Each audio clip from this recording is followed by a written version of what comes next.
Good day to you. Do you recognize this place behind me? Yeah, that's your university, East Stroudsburg University. We'll be back here again. I guarantee it. Not that I have any clout with the pandemic, but I'm certain that it will happen. Here at the university, we have a lot of international students. At least we used to. We have a lot of Chinese students, for example. And they're coming here and they're spending a year here, and then in most cases they're returning home to China. Yeah, to go to work, using the skills and the knowledge that they've learned in Pennsylvania and the United States, because many of them travel to New York City and take in other places while they're here. When they go home, are they bringing utensils? Utensils, or the idea of eating with utensils instead of chopsticks, into China, and what is that like for a family that has had a tradition of eating food that dates back across centuries to suddenly have the complete way that you eat, to have the way that you eat meals completely change? If you've ever tried to eat with chopsticks, and most of you have, if you have sushi, it's easy. But try eating rice just by itself. There's a skill involved that's incredible, a nimbleness.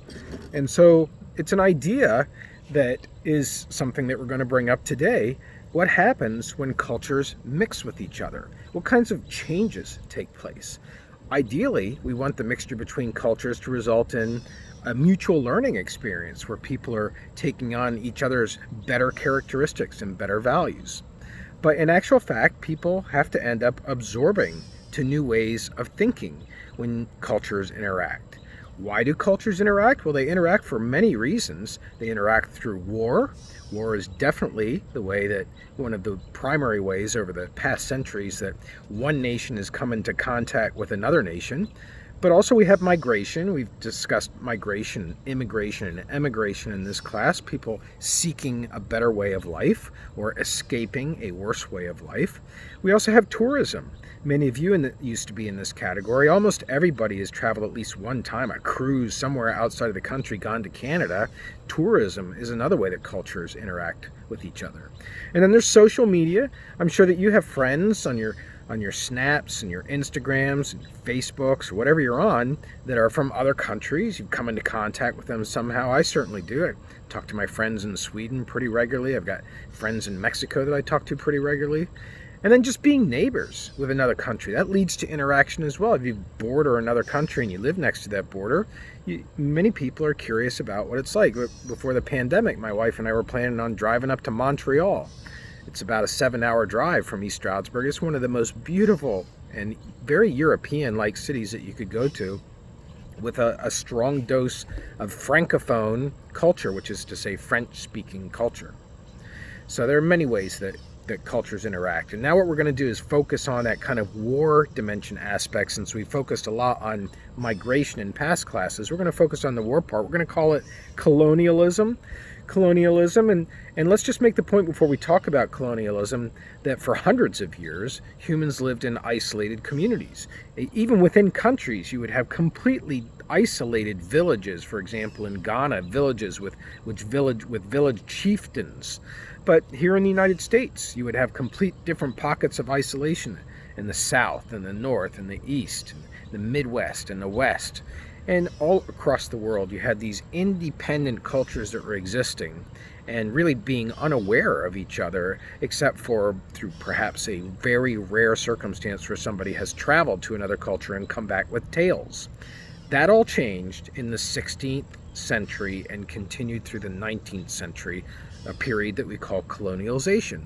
And initially it was all about explorers that were being commissioned in Europe by European countries such as Portugal, such as Holland, such as Britain, and such as Spain. Those were the big ones in the early parts of the century. These countries wanted to explore other lands, and so kings and queens, that was the system of government in these countries for most of the time, they would commission captains to take a fleet of boats or to go on a single adventurous journey. And that's what led to the discovery of, quote, the New World, which is where we live, right? But at the same time, you have these these countries, once they make contact with other cultures and word comes back, then you have other interests that get involved of wanting to go to these countries, other economic interests. This is what has led to the exploration, and some would say exploitation, of minerals across the world. It's one of the main reasons that Mexico was colonized by Spain, was to pull tons of silver out of the mines of Mexico.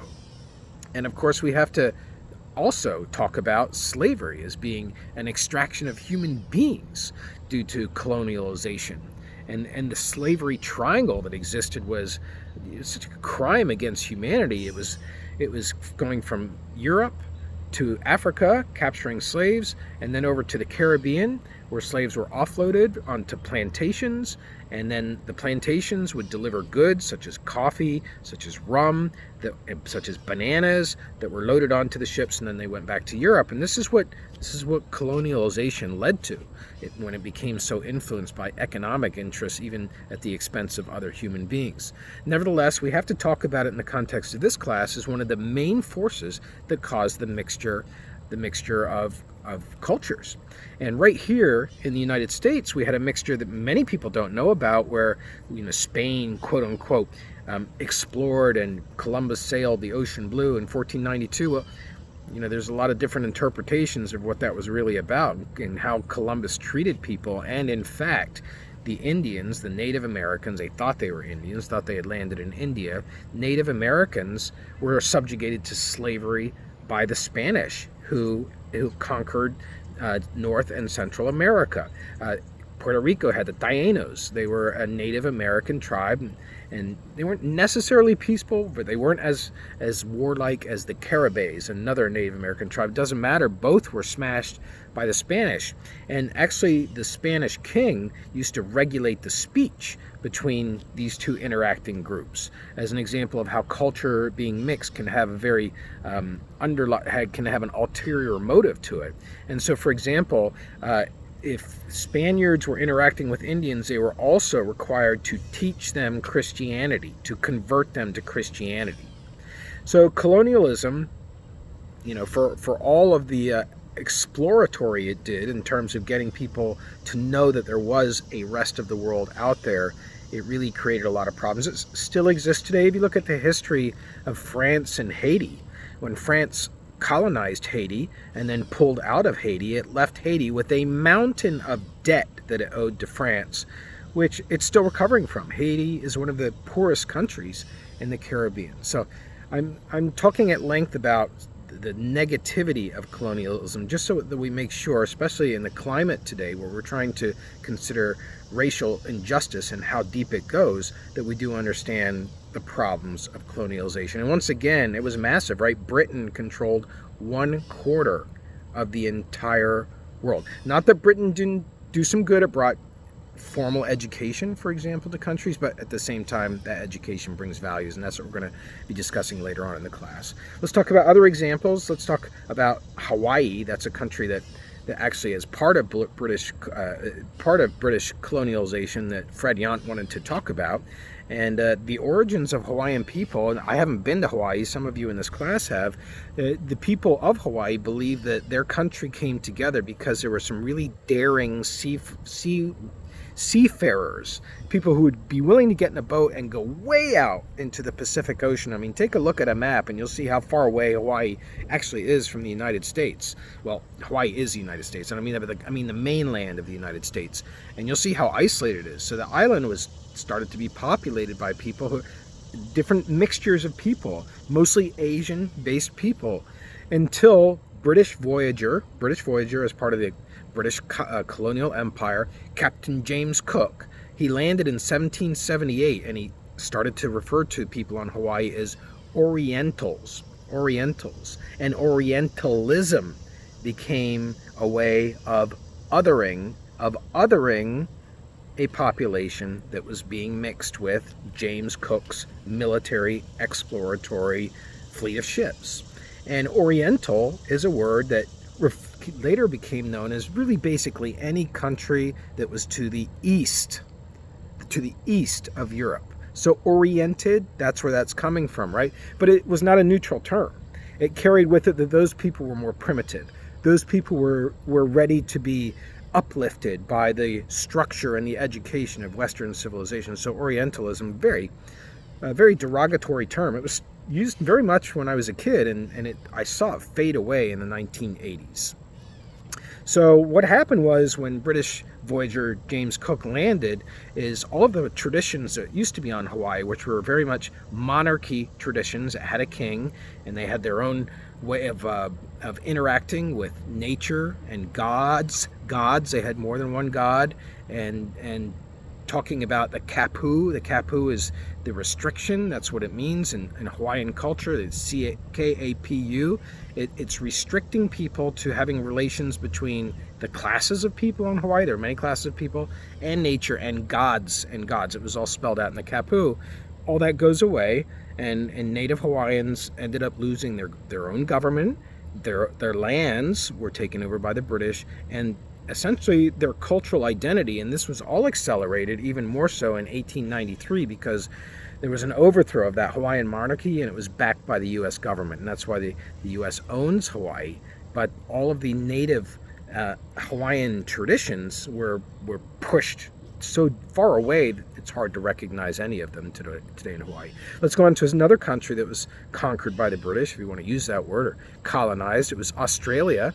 And you had Captain Arthur Phillip, who's sailing in 1796, and he had 11 ships full of prisoners from Britain. Now, when I say prisoners, I don't mean murderers necessarily. A lot of them were accused of stealing because they were poor. Stealing a loaf of bread is a crime. But you did have drunks, you did have people who were in petty theft, petty crime, but they were prisoners, and that's what settled the island of Australia. And the Australians joke about that today. They talk about their prisoner background. And originally, Captain James Arthur Phillip prohibited any of the British from basically abusing the Aboriginal peoples. They're Aborigines. They are the indigenous peoples of Australia. Aborigines, they invented the boomerang. So Aborigines, they were supposed to be protected, and they were supposed to be not molested, quote, harmed, or anything like that, but that didn't last for long. Soon they got subjugated to sex acts and violence and killings, and they were seen almost from the get-go as primitive, as not as well evolved as British people. And so arsenic was used to poison them in the livestock that they were eating. So the Aboriginal population, similar to the American Indian, was suffocated. It was snuffed out. And today it's very difficult to determine who an Aboriginal person is and what their how much Aboriginal heritage and genetics, or however you want to say it, their cultural tradition they have in them, because there's been so much intermingling in the population, and there's been no documentation to tracing them. And that's one of the reasons that reconciliation conversations are still taking place today between the government and Aboriginal peoples to try and fix the inequality that exists in income, health, and education. Sound familiar? Have the same situation here with American Indians.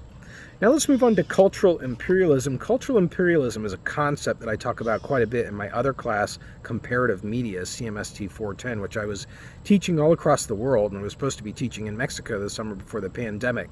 Imperialism, you know what that term is? That's when you force your will on another country, and you force that country to adopt your habits.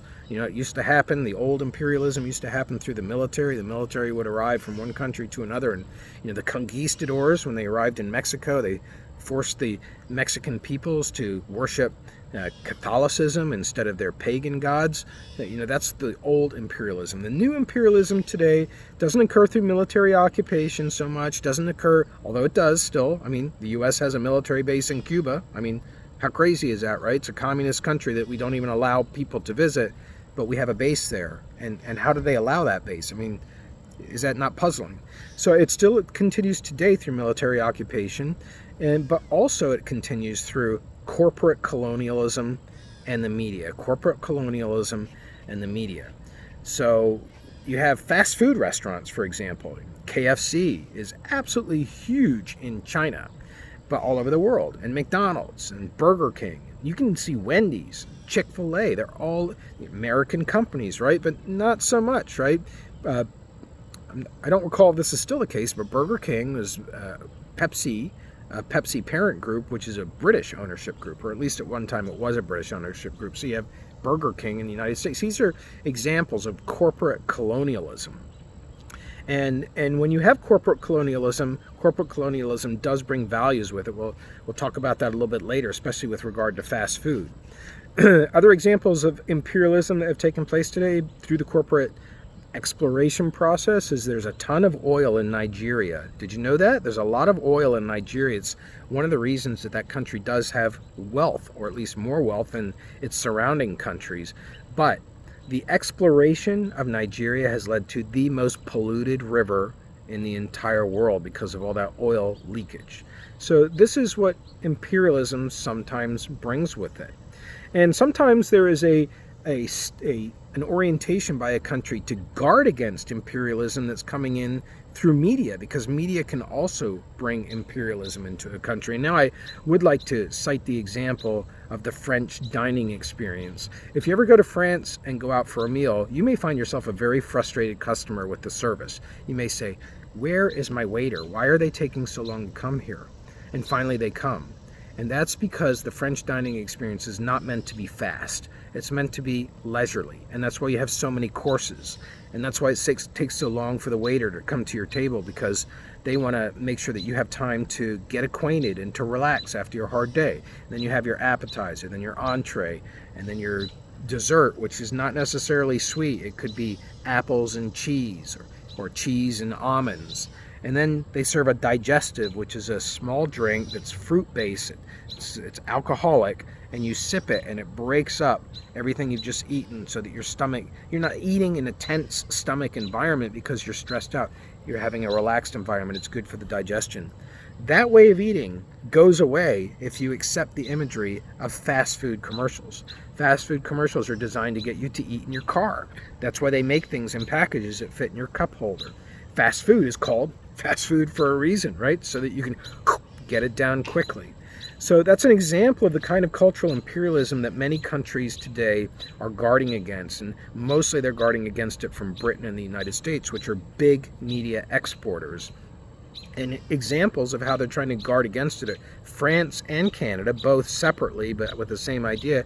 They actually have quotas on how much American programming can be shown on television and on radio in France, and how much English language programming can be played. It's like 35%, no more. Everything else has to be in French, so that values from another country don't seep in. So that's what cultural imperialism is about. Now let's talk about a particular type of communication that's called development communication. Development communication is designed to help a country transition from poverty to one with an economic system that is more vibrant, that is more self-sustaining, and that ultimately brings more wealth to a country. That's what it's all about. And there was a theorist his name was Everett Rogers, and he developed a theory about using technology to help a country to develop, and he called it diffusions of innovation. That's what he called it, diffusions of innovation. And he had this acronym to describe the process. If you provide a country with knowledge, that will lead to attitude change, which will lead to changes in practice.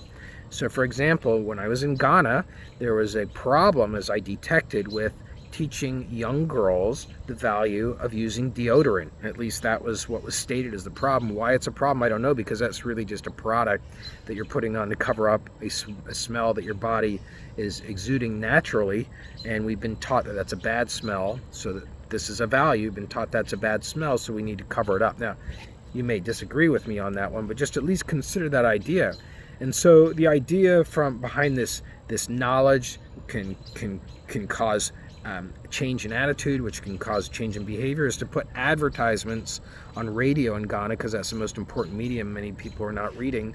And those advertisements are going to portray females feeling much better about themselves because they're using deodorant. And that's going to change their attitude, because they have the knowledge of what it will feel like to use this product, and that's then going to cause them to purchase this product. So that's what diffusion of innovation theory is all about. Opinion leaders are key in this, to study the people who other people respect, your teachers, your older brothers and sisters, friends that you admire, your priest, whoever. Those are opinion leaders, and they play a critical role. And so when you think about some of the big technologies in the world, like ATMs, cell phones, streaming on television, Fitbits on your arm, really every gadget that we own today, that requires a certain level of knowledge to be able to use it. And that's not always going to be easy to overcome in some, I mean, you give me an Apple telephone, I have no idea what to do with it. I'm an Android user. It requires literacy to know how to use that. So, and when you adopt new technology, it does change your ethics. Fred Yant talked about how the axe that was brought from Britain and introduced to the Aboriginals, the axe, right? It brought tremendous changes in the standard of living. Like, you can chop your wood much easier. You can carve wood and build things and build fires in much quicker time than having to go out and look for dead wood. And you can cut your meat much quicker. You know, axe had a lot of uses, but it also led to, according to Fred Yant, the breakdown in the family. You have more murders being committed. You have more power suddenly given to the female. Not that that would be wrong, but that changes the family dynamic. You know, so the axe as an example of how values and ethics are changing as well. Next, the chapter goes on to talk about a couple case studies, which I'll leave you to read on your own. There's one on quality circles from Japan. It's a kind of a management technique that was borrowed by the United States for many years in the 1980s. And then you've also got Vietnamese nail technicians, of which we still see many, or used to see before the pandemic, in the malls, the stores, many of those nail salons run by Vietnamese people. And so you can read about that case study on that. Now let's talk about cultural icons. Cultural icons are symbolic figures or symbols in and of themselves, which have this power, have a power that kind of commands the way that you think about them. The golden arches of McDonald's, that's a very powerful symbol. If you're driving and you've been driving for 2 hours and you're sick of being in the car and you're hungry and there's no exits, and suddenly you go across a mountain and on the other side you see the golden arches, it has that powerful symbol of, hey, you're going to go there and you're going to know exactly what they have before you get in there, and you know what you want. You're not going to sit there and look at the menu probably, you're already thinking about it. And there are many cultural icons that are distributed across the world by corporations. I mean, the Coke symbol is probably the most well-known symbol across the world, and the bottle in the hourglass shape of a woman's figure has a sexual connotation to it. And it's an example of how cultural icons also bring with them imagery and values. To idolize the female body is essentially communicated by that particular Coke bottle. Edward Wetmore, a professor who I used to teach out of his book when I was teaching in California, he said that powerful symbols such as sports figures, like Tiger Woods, he's known by every person almost across the world. I mean, imagine that, a sports figure that becomes that famous, that well known. And companies, sports companies like Nike, they're not just icons, they're actually idolized. They're actually idolized. You know, people look up and they have almost like godlike statuses to them. Even corporate brands like Nike can have this complete idolization to it. All right, let's go on now to discuss cultural hegemony. That's maybe a new term for you, hegemony. This is the influence of one country over another country's culture. And often it happens at an unconscious level where the receiving culture can become influenced. So if you look at the Mexican cuisine, a lot of the Mexican cuisine is made on the street. It's made at street carts. You walk down, you have somebody who just specializes in seafood, tacos, for example, or raw seafood like oysters, clams. And you'll have other people who are just specializing in empanadas. And that's kind of a breaded, it can be a fruit, it can be a breaded meat, and it's deep fried. You have other people who are specializing strictly in licuados. This is just a kind of a drink that's made out of fresh fruit. And so Mexican food is often sold on the street. But what happens when you bring a lot of TV shows in to Mexico, as is the case, Mexicans watch a lot of TV programming, and you're starting to see the people who are in these TV shows, they are not eating on the street. They are eating in their house. They're eating at a dinner table. I'm using a lot of examples about eating because I think that people can relate easily to food. And now it changes the whole dynamic of those street carts, because along with the street carts, you have mixing of Mexicans out on the street. Now people are in their homes. So cultural hegemony can be unconscious, right? The Mexican people can say, hey, you know, that'd be great. Let's sit down for a meal. Not that Mexicans don't sit down for a meal. They do, but the street cart tradition is a very vibrant tradition. And we can also see how cultural hegemony, especially in political relations. Like the U.S. is one of the reasons that it's just not in a flat-out war at many levels with China is because it relies on China, it thinks it does, to try and influence North Korea. It relies on China in the process of trying to get China to change the way that Korea is approaching the building up of its nuclear arsenal. And so the U.S. is caught in a quagmire there because it also has disputes with China over making of fake products, for example, of making of fake golf clubs and then dumping into the United States. Cultural hegemony can appear in the political spectrum all the time. If you look at the Voice of America, do you know about that? It was a radio station, a radio outlet that the U.S. government positioned in Europe, and it used to beam programs into the communist countries, Russia, Poland, Soviet Union at that time, Poland, to try and get across the American way of life, to try and get across the idea of purchasing things for happiness. Yeah, that's much of the American way of life. And let's just take the whole idea of ramen noodles. Okay, there's a really interesting discussion in the chapter of the Japanese icon of ramen noodles. And I think there's a real missed opportunity here because Fred Yant talks about how ramen noodles are sold in Mexico more than any other country in the world. And they actually seem like Mexicans to be a Mexican product, ramen noodles. But he misses a big opportunity to talk about the influence of ramen on the U.S. college student population, because the U.S. college student really knows ramen noodles well, and all the varieties, and knows that if all else cannot be afforded because you are that poor, you can probably find some ramen noodles for 10 cents and you've got yourself a meal. So the Japanese icon of ramen noodles has actually brought about a kind of culture with it. It's not just a product that you're taking. It brings about bringing together of students. It brings about jokes. It brings about looking at your situation as not desperate. Some of the big U.S. cultural icons across the world, Fred Yant talks about. I'll leave you to read them in detail. We've got Coca-Cola, which I've already mentioned. We've got Disney, which by the way, had a problem when it went to France in terms of its cultural mixture, because what it tried to do is to serve the French what it thought the French would want in terms of eating, talking about eating again, which is the sit-down meal. But the French were actually going to Disney to experience the American style of eating, which is fast food. So they had to convert the restaurants that they had there. And we've got McDonald's. McDonald's is all over the place, started by two brothers in San Bernardino, which is where my first job was, at Cal State San Bernardino. And McDonald's ads are always depicting, this is family time. This is family time. This is a value meal. You're getting good bang for buck. Again, bringing with it values. KFC is the most popular fast food restaurant in China.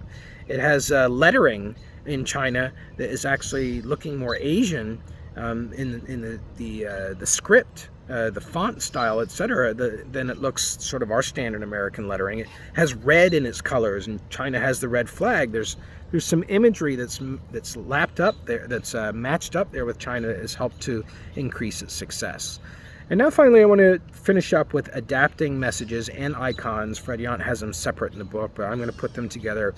And it's how you have to consider, if you are a global corporation, you have to consider adopting your icons to the other country, because if you don't, you're not going to be successful. So, for example, in China, competition in advertising is generally not going to work. It's more about Confucian values like saving face and harmony. I don't know if you've ever seen the Trivago TV ads. It's a company that you can book vacations through, hotels. It looks at all hotels. Whenever I see an ad, they are bashing Expedia. They are bashing Orbitz. That would not work in Japan, probably because competition is seen as hurting a person. They lose their face, and that's not a Confucian value. And there have been some real disasters in the world. I mentioned a couple before, but one of the biggest in a previous class, but one of the biggest one that comes to my mind is the Gerber baby food product. You may recall it has that cute, quote-unquote cute, by Western American standards, or white baby, curly Q hair, little dimple on the jar. Well, guess what? In Africa, there's more of a literal understanding of products, and when products are looked at in the store, the picture on the whatever the product is supposed to indicate what's inside. So Gerber baby products didn't do well with the head of a baby on the jar of of food. And right here in Pennsylvania, Heinz 57. I don't know if you know about this. Why is it 57? It's got 57 flavors. Why does it have 57 flavors? Well, it depends on where the product is being sold. In England, vinegar is emphasized more. It's emphasized more because vinegar is a very common cultural taste that British have. When Heinz is sold in Asia, it has more soy sauce in it. And when it's sold in America, it has more white sugar in it. So as I finish up here, I do want to emphasize that the intent was not to say that mixing of cultures is all bad and all negative. You know, I'm looking at a photograph here of my wife and I when we were youngsters, so to speak, with our girl at that time was just, I don't know, very, very young. You can see she's still in the stroller. And there we are in an English garden, an English pub garden, actually. And you can see the person in the back drinking the beer. And that's a style of restauranting that I seek when I go out now. It's in me because of my trips abroad. And that's what we want from interacting with other cultures. We want to bring a little bit back and celebrate them. Right in my office, I have this little Mexican bowl here. It holds my paper clips. Yeah, it's beautiful. It's hand painted. It also is modern because it's clay. It's not clay based. It says lead free. Yeah, you can actually put it in a microwave. It's just beautiful to look at in the colors. You won't find those colors in the average U.S. situation. Very Latin American colors, bright orange, bright red together. This is what we want. We want to bring things back and traditions and habits, and we want the same when we visit other places. At least that's what I believe. And it's for you to consider as well. Have a great day.